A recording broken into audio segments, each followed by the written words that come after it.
नमस्कार, मैं हूं आपके साथ रेशु त्यागी। एपीएन के लोकप्रिय कानूनी प्रोग्राम लीगल हेल्पलाइन में आप सभी का स्वागत। इसमें हमारे कानूनी विशेषज्ञ रोजमर्रा की जिंदगी की समस्याओं से जुड़े कानूनी मसलों पर आपकी शंकाओं का समाधान करते हैं। आप भी इस प्रोग्राम से जुड़ सकते हैं और फोन करके कानूनी राय ले सकते हैं। आज हम आपको नए आपराधिक कानून से जुड़ी जानकारी देने वाले हैं। देश में नए आपराधिक कानून 1 जुलाई से लागू हो जाएंगे। ये कानून औपनिवेशिक युग के भारतीय दंड संहिता, आईपीसी, दंड प्रक्रिया संहिता, सीआरपीसी और भारतीय साक्ष्य अधिनियम आईईए की जगह लेंगे। नए कानूनों में कई अहम बदलाव भी किए गए हैं, जैसे राजद्रोह को हटाया गया है, आतंकवादी गतिविधियों की परिभाषा को स्पष्ट किया गया है, यौन अपराधों के लिए कड़ी सजा का प्रावधान किया गया है। इन कानूनों का उद्देश्य लीगल सिस्टम को मॉडर्न जरूरतों के अनुरूप लाना और राष्ट्र की सुरक्षा और कल्याण सुनिश्चित करना है।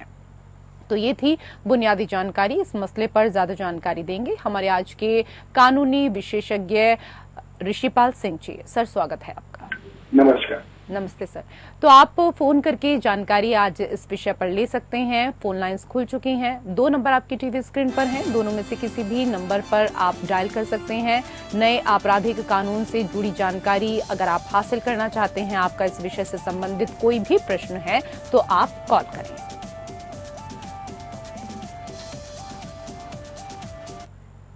सर, सबसे पहले तो हमारे तमाम दर्शकों को ये समझाएं कि 3 नए आपराधिक कानून क्या हैं और क्यों इन्हें लाया जा रहा है।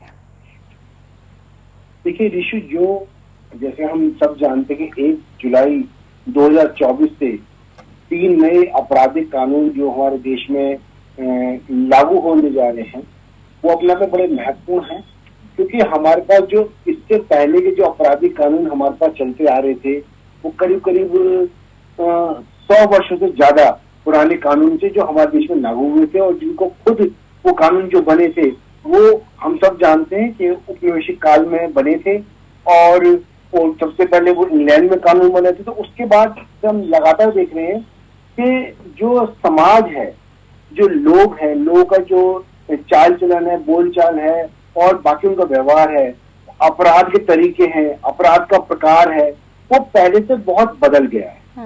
और अपराधी करने के तरीके या उसको अपराधी को पकड़ने के जो साक्ष्य जो अधिनियम में साक्ष्य करने के तरीके, जैसे हम जानते हैं कि इलेक्ट्रॉनिक एविडेंस, पहले इलेक्ट्रॉनिक एविडेंस फोन नहीं था, वीडियो नहीं था और ये नहीं था, तो अब इलेक्ट्रॉनिक एविडेंस भी आ गया है। तो इन सारी बातों को ध्यान में रखते हुए एक ऐसे कानून की आवश्यकता महसूस की गई कि एक ऐसा कानून हो, आपराधिक कानून हो, जिसमें वाकई न्याय हो।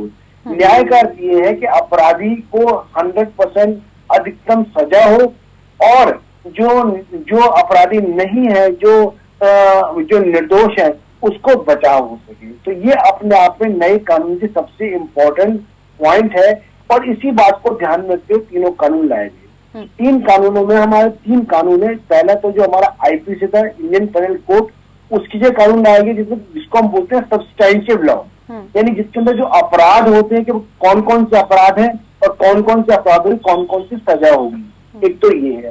दूसरा प्रोसीजर लॉ होता है कि जो प्रक्रिया है वो प्रक्रिया क्या होगी। अगर हम बात करते हैं प्रक्रिया की, तो जैसे हम सब जानते हैं कि रेप केसेस है या मान लीजिए आईटी से रिलेटेड केसेस है। अब ये नए नए जब कानून का अपराध हो रहे हैं, तो नेचुरली कानून के अंदर भी बदलाव की आवश्यकता थी कि नई तरीके से प्रोसीजर लाया जाए जिससे कि ये सारे काम की जा सके। जैसे फोरेंसिक को कंपलसरी किया गया, आईटी जो सेक्टर है उसके अंदर, इन कानूनों के अंदर किस तरह से फोरेंसिक जांच हो सके, ये है। और इसी प्रकार से जो है तो प्रोसीजर के अंदर, और इसी प्रकार से जो एविडेंस एक्ट है उस पर बदलाव लाएगा। एविडेंस एक्ट का वो वाला हिस्सा जो मुख्य रूप से आपराधिक मामलों को डील करता है। तो एक ऐसा कानून, तीनों कानून में आमूलचूल परिवर्तन किया गया, और कोशिश ये की गई कि अपराधियों को सजा मिल सके और न्याय मिल सके। एक बात, इसका एक पहलू है। दूसरा पहलू, जैसे हम जानते हैं कि जो उसका नाम था, अब तक का जो नाम वो दिया गया था, उपनिवेशिक काल में नाम दिया गया था, तो आपराधिक कानून ना देके उसको न्याय व्यवस्था कानून का नाम दिया गया, और कोशिश की गई। इसके अंदर एक बहुत इंपॉर्टेंट बात है, जब आप सब्सटैंशियल लॉ को देखेंगे कई सारे चैप्टर्स कुछ इम्पोर्टेंट चैप्टर बाद में है, कुछ कम इम्पोर्टेंट चैप्टर पहले है, तो उनके इम्पोर्टेंस के आधार पर भी चैप्टर्स को डिसाइड किया कि पहले चैप्टर कौन सा आएगा, बाद में कौन सा आएगा। तो इन सारी बातों को देखते हुए इन 3 नए आपराधिक कानून को लाया गया है। 1 जुलाई से ये लागू होंगे और फिर उसके बाद अपने आप बहुत सारे बदलाव भी आप इसमें देखेंगे, क्योंकि लगातार कानून जो होते हैं, जैसे जैसे लोग चलते हैं, अपराध होते हैं, उनमें बदलाव भी आते हैं। जी, बहुत सारे बदलाव आने वाले समय में होंगे, लेकिन जो बदलाव होने वाले हैं उसको हम आपसे यहाँ पर समझना चाहेंगे सर, क्योंकि ये भी हमारे दर्शकों को बताइए कि किन मामलों में जो धाराएं हैं वो बदली हैं और क्या है नई और पुरानी धाराएं। देखिए, अगर हम इसको वैसे सामान्य तौर पर समझेंगे तो आईपीसी करीब 19 धाराएं हैं जिनमें बदलाव किया गया और उन धाराओं में बदलाव किया गया। जैसे मानो देशद्रोह की धारा थी, उसमें एक मुख्य बदलाव जो उपेक्षित था, जिस पर लगातार बहस हो रही थी कि उसमें बदलाव आए, उसमें एक हम कह सकते हैं बहुत ही क्रांतिकारी और बहुत ही सकारात्मक बदलाव आया। उससे पहले राजद्रोह की जो परिभाषा की हम बात करते थे, राजद्रोह के अंदर अगर सरकार के प्रति कोई व्यक्ति कोई गलत कार्य करता है या उसके प्रति कोई घृणा पैदा करने की कोशिश करता है तो उसको राजद्रोह माना जाता था। अब राजद्रोह के लिए आगे के राष्ट्र के प्रति कोई करता है, यानी उसमें सरकार ने राष्ट्र मुख्य धारा में आ गया। इसी प्रकार और बहुत सारी धाराएं हैं जिनमें धाराओं में बदलाव किया गया। धाराओं के अंदर जो आपराधिक जो उनकी पनिशमेंट है, उनमें पनिशमेंट में बदलाव किया गया, उसमें पनिशमेंट में बदलाव कम किया गया। कुछ ऐसी धाराएं थी जो कि अपने आप में कम जो इस्तेमाल नहीं हो रही थी, जो समय के साथ जिनका कोई वो महत्व नहीं रह गया था। तो ये सारे बदलाव हैं और इन सारे बदलावों को आप अभी देखेंगे कि ये अभी जब से कानून लागू होगा उसके बाद से आप इनको देखेंगे किस तरह से हम अपराधों को सरकार पढ़ती है, इन बदलावों को एडवोकेट्स पढ़ते हैं और पुलिस पढ़ती है, तब इसमें बहुत सारे बदलाव हम देखेंगे। और सर, पुलिस रिमांड को 15 दिनों से 60 से 90 दिनों के लिए बढ़ाया गया है, इसको भी आपसे समझना चाहेंगे थोड़ा विस्तार से। देखिए, पहले किसी भी व्यक्ति को अधिकतम 15 दिन तक पुलिस रिमांड की परमिशन मिलती थी कि एक व्यक्ति को, एक अपराधी को अगर पुलिस अपने पास तफ्तीश के लिए रखेगी तो अधिकतम 15 दिन तक उनको उस व्यक्ति से पूछताछ करके उसको जुडिशियल रिमांड में भेजना पड़ेगा, यानी जेल भेजना पड़ेगा। यानी अधिकतम 15 दिन के अंदर पुलिस को उस व्यक्ति से संबंधित वह इन्वेस्टिगेशन जो है कंप्लीट करनी होगी। जो पूछताछ उस व्यक्ति से करनी है वो अधिकतम 15 दिन में करनी है। लेकिन अब जो समय है वो 60 दिन और 90 दिन तक कर दिया गया है, क्योंकि देखिए बहुत सारे ऐसे अपराध होते हैं, अब जैसे हम देख रहे हैं हमारे देश के अंदर, और बहुत सारे ऐसे अपराध हैं जो न केवल एक राज्य में बल्कि एक से ज्यादा राज्य के अंदर है, उनका जो चयन है, बल्कि न केवल एक से ज्यादा राज्यों बल्कि एक से ज्यादा देशों में है। तो ऐसी स्थिति में पुलिस के पास केवल 15 दिन में वो सारी कार्रवाई को कंप्लीट कर पाना, सारी इन्वेस्टिगेशन को कर पाना, वो थोड़ा सा मुश्किल हो जा रहा था। लेकिन उस पर चेक एंड बैलेंस है, ऐसा नहीं है कि वो किसी व्यक्ति को पुलिस रिमांड में लेना पुलिस का अधिकार है, ऐसा नहीं है। और पहले भी अधिकार नहीं था। 15 दिन की जो पुलिस कस्टडी थी वो कोई अधिकार नहीं था कि वो एक कैजुअल सी एप्लीकेशन एक पुलिस अधिकारी लगाएगा और उसको कंसर्न मैजिस्ट्रेट या जो न्यायाधीश है वो उसको 15 दिन की रिमांड दे देगा, ऐसा नहीं था। पहले भी पुलिस अधिकारी को जस्टिफाई करना पड़ता था कि एक व्यक्ति को अगर वो अपनी कस्टडी में रख रहा है तो रखने के लिए कितने दिन का काम उसके पास है, उसको कितने दिन में उस काम को पूरा करना है, तफ्तीश को पूरा करना है। इसी हिसाब से चाहे मांगने को लोग 15 दिन का मांगते थे, 10 दिन का, लेकिन 1 दिन का, 2 दिन का, 3 दिन का। तो मजिस्ट्रेट ऐसा नहीं है, तब भी बड़ी जुडिशियल ऑर्डर पास होता था और मजिस्ट्रेट कंसर्न जो है वो रिमांड को बहुत सोच समझ कर देते थे। अब भी यही होगा, समय बढ़ गया है तो जो पुलिस अधिकारी है उसको साबित करना होगा कि उसको इस व्यक्ति की जो न्यायिक हिरासत की अपेक्षा अपनी पर्सनल पुलिस हिरासत जो है, जिसको पुलिस कस्टडी बोलते हैं, वो जरूरी है। तो अपने को जस्टिफाई करना पड़ेगा, तभी ये मिल पाएगा। कि समय बढ़ा है, क्योंकि समय को बढ़ने का मैंने आपको रीजन बताया, कारण बताया कि समय क्यों बढ़ा है, क्योंकि अपराधों की तरीका जो है, अपराधियों का जो क्षेत्र है वो बढ़ गया है, जुडिक्शन बढ़ गया है, जुडिक्शन बहुत ज्यादा हो गया है, इसलिए इन प्रोविजंस को किया गया है। जी सर, हमारे दर्शकों को ये भी समझाएं, सेक्शन 43 खंड 3 के तहत कुछ अपराधों पर आरोपी को हथकड़ी पहनाना कानूनी जायज किया गया है। वैसे ये सुप्रीम कोर्ट की गाइडलाइन के विरुद्ध है, इसको भी आपसे समझना चाहेंगे। देखिए, जब आपराधिक रूप से अपराधी जब कोर्ट में पेश होते हैं तो आपने भी पत्रकार रूप में देखा होगा, सुना होगा, बहुत बार जो संगीन अपराधी होते हैं जब उनको पेश किया जाता है तो वो न केवल उस कोर्ट में फर्दर अपराध कर देते हैं, किसी और व्यक्ति को चोट पहुंचा देते हैं, या कोई और जो गवाह होता है उनके इशारों से डर जाता है, या कोई और वाजिब कारण होता है। इससे पहले की स्थिति ये थी कि जब भी किसी व्यक्ति को ऐसी स्थिति में हथकड़ी पहनानी होती थी तो हथकड़ी पहनाने के लिए उसको कोर्ट कंसर्न से परमिशन लेनी होती थी, उसको बताना पड़ता था कि ये कारण है, इन कारण के चलते जो है इन व्यक्ति को हम हथकड़ी पहना रहे हैं। अब जो नया कानून है उसमें सामान्यतः ये नियम किया गया है कि जिसके अंदर आप समझ लीजिए लाइफ इम्प्रिजनमेंट होती है, यानी कि जैसे मान लीजिए पॉक्सो के केसेस होते हैं, या मान लीजिए मर्डर केसेस होते हैं, या एनडीपीसी केसेस होते हैं, ऐसे केसेस, या आतंकवादी से रिलेटेड केसेस होते हैं, ऐसे केसेस के अंदर उस व्यक्ति को हथकड़ी पहना के जो है कोर्ट में पेश किया जाएगा, जिससे कि उसको फर्दर कोई और अपराध करने से रोका जाए और उसकी जो भागने की जो प्रवृत्ति है या जो क्षमता है या उसकी सोच है उस पर भी काबू लगाया जाए। तो इन सारे मामलों को ध्यान रखते हुए ये जो प्रोविजन है वो किया गया है। जी सर, आपसे ये भी समझना चाहेंगे, क्योंकि नए कानून में राजद्रोह कानून को हटाया गया है, लेकिन नया सेक्शन 152 लाया गया है जिसमें राजद्रोह का परिभाषित दायरा बढ़ाया गया है। इसके बारे में भी आपसे समझना चाहेंगे। मैं वही आपको बता रहा था। देखिए, पहले राजद्रोह की हम जब बात करते थे तो जो पहला उपनिवेशिक कानून था, उपनिवेशिक कानून के अंदर राज्य का अर्थ होता था सरकार, यानी कि जो अंग्रेजी सरकार है वही राज्य है।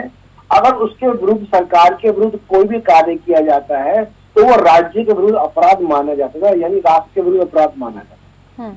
लेकिन जब हमारा देश आजाद हो गया, हमारे देश में लोकतंत्र आ गया, लोगों को बोलने की आजादी मिल गई, तो ऐसी स्थिति में अगर मान लीजिए कोई व्यक्ति विरोध कर रहा है, सरकार का विरोध करने का मतलब ये नहीं है कि राष्ट्र का विरोध करना। तो अब जो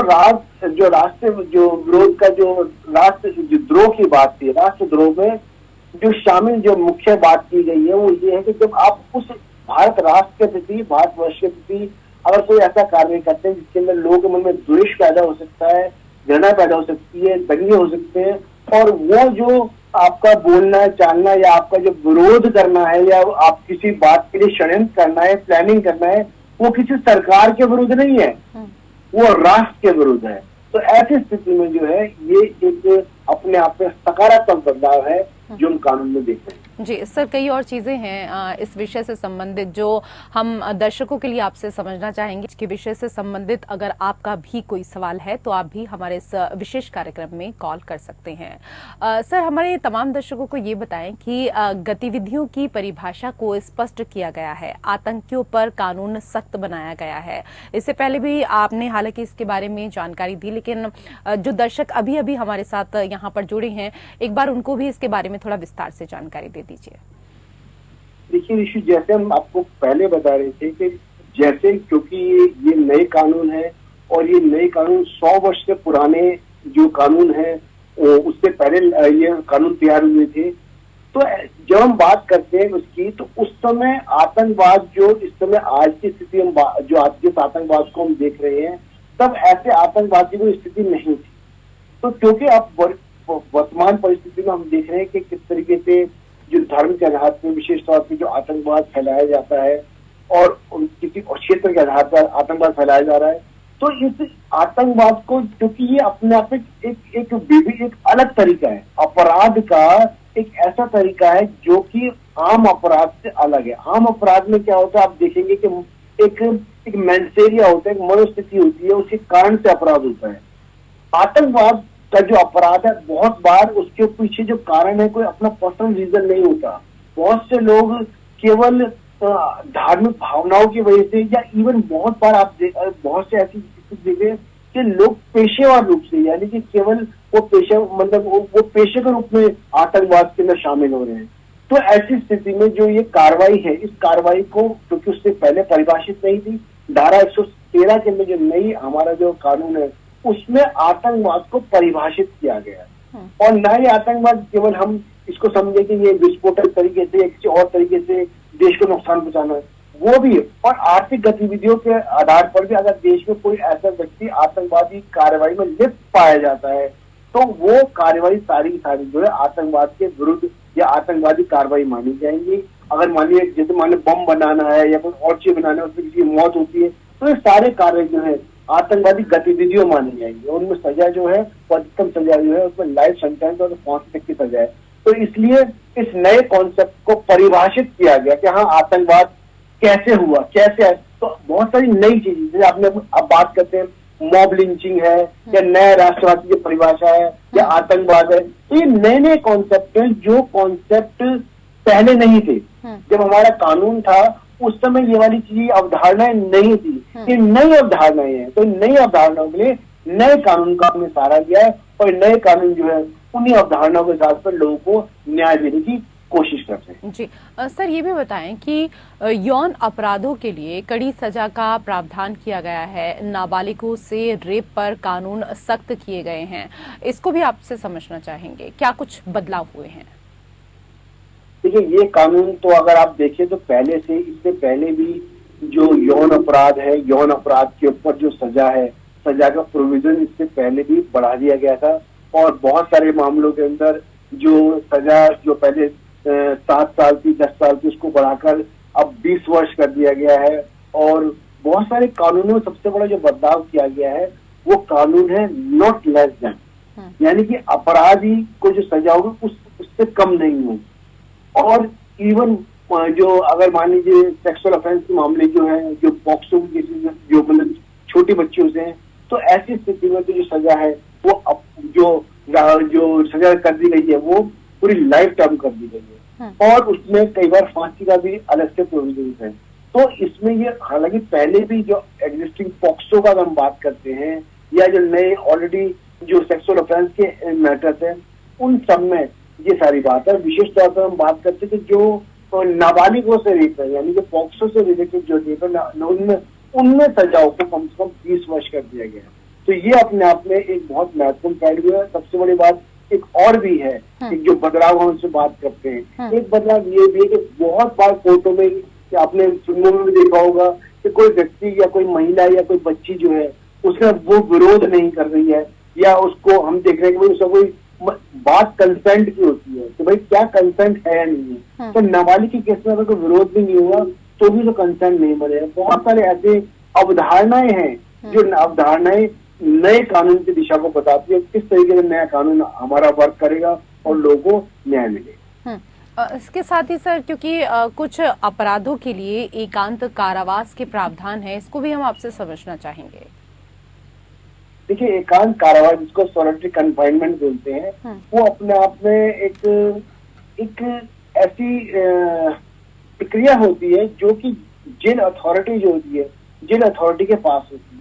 कई बार अपराधी जो कि जघन्य अपराधी होते हैं, जो जेल में रहते हैं और काफी समय से जेल में रह रहे होते हैं, तो उनका अपना व्यवहार जो होता है वो बहुत ज्यादा क्रूर हो जाता है, या उनको और ऐसा लगता है कि अब तो बाहर निकलेंगे नहीं, तो वो और अंदर और अपराध करते हैं। यानी कि एक अपराध तो वो बाहर से करके अंदर आया और अंदर भी वो लगातार अपराध करते हैं। और या अपराधियों को लिप्त है, या एक दूसरे से कहीं ना कहीं वो कोशिश कर रहे हैं कि अपराध वहां से बाहर, मतलब बहुत बार ऐसा देखा जाता है, बहुत ऐसी चीजें हैं कि जेल के अंदर से वो जो ऑपरेशन है या जेल के अंदर से जो अपराध है वो ऑपरेट किया जा रहा है। तो ऐसे अपराधियों को सॉलिटरी कन्फाइनमेंट के अंदर रखा जाता है, अलग रखा जाता है, जिससे कि उनका जो संबंध है वो बाकी लोगों से ना हो सके, वो लोग फर्दर अपराध ना कर सके, एक आम जो कैदी हैं उनको डरा ना सके। तो इन सारी बातों को ध्यान में रखते हुए सॉलिटरी कन्फाइनमेंट का प्रोविजन रखा गया। जी सर, ऑर्गेनाइज्ड क्राइम कानून में भी बदलाव किए गए हैं, इसको भी आपसे हम समझना चाहेंगे हमारे तमाम दर्शकों के लिए। देखिए, ऑर्गेनाइज कानून जो होता है, जैसे कि हर राज्य में जो होता है ऑर्गेनाइज क्राइम का एक अलग अलग कानून होता है। हमारे जब हम दिल्ली की बात करते हैं, दिल्ली के अंदर मकोका जो कानून है, जिसको हम महाराष्ट्र ऑर्गेनाइज क्राइम कानून के नाम से जानते हैं, जो पहले महाराष्ट्र में वो पास हुआ था, उसके बाद दिल्ली ने भी उसको अडॉप्ट किया और बहुत सारे राज्यों ने उनको अडॉप्ट कर रखा, कुछ जगह से और नाम से है। तो ये जो ऑर्गेनाइज क्राइम है, ये अपने आप में लॉ मेकर्स के लिए बहुत बड़ी चुनौती है कि कुछ लोग जो है वो समय के साथ अपराध करते हैं, लेकिन ऑर्गेनाइज क्राइम करने वाले लोग एक पेशेवर के रूप में अपराध करते हैं। तो सबसे इम्पोर्टेंट है कि उनकी जो बेल है, बेल पर सख्ती की गई है, उनको बेल आसानी से नहीं मिलती है, जब तक कि प्रूव नहीं हो जाता उनको बेल नहीं मिलती है। दूसरी बात जो है, उनको जो सजा है वो एक जो अपराध वो किया है वो, उसके अलावा जो ऑर्गेनाइज क्राइम जिसको मुकोका का एक अपना ही एक वो बनता है, केस बनता है, तो उसकी सजा अलग से होती है। तो और सजा को भी और ज्यादा सख्त किया गया है। तो इन सारी बातों को ध्यान रखते हुए ये सारा काम किया गया है और ये नए कानून इसी नई दिशा की तरफ हमें इशारा करते हैं। जी सर, आज के विषय पर हमारे तमाम दर्शकों को इतनी अहम जानकारी देने के लिए आपका धन्यवाद। और इसी के साथ हमारे विशेष कार्यक्रम लीगल हेल्पलाइन में मेरे साथ इतना ही। नमस्कार।